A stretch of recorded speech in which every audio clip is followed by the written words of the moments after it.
Hello students, in my previous video I taught you about the sentence and its parts, that is subject and predicate. Now here we will learn how to arrange the subject and predicate parts. First we will put the subject parts in order. Example, here is a given space where you have to write down the subject part in order. Here is the predicate part, taught me English. Hello, bye. My new teacher taught me English. Here my is a determiner, new is an adjective and teacher is a noun. Now arrange the subject part in the given sentences with the help of above given example. Here is a given space to write down the subject part. The subject part is beautiful this watch. And predicate part is already given.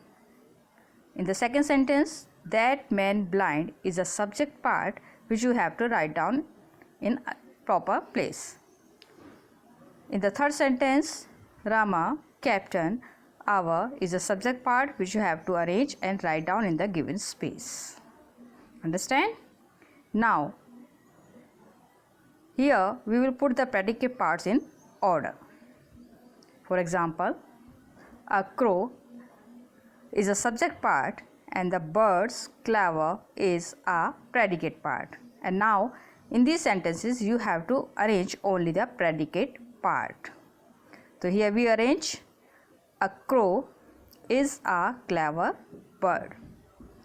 Is a helping verb.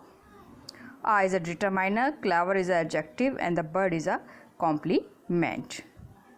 Now arrange the predicate parts in order. First sentence is the teacher. You have to write in the given space. Absent, monitor, the, found is a predicate part which you have to arrange. In the second sentence, their fight for country is a predicate part which you have to arrange. I took dash from books library. The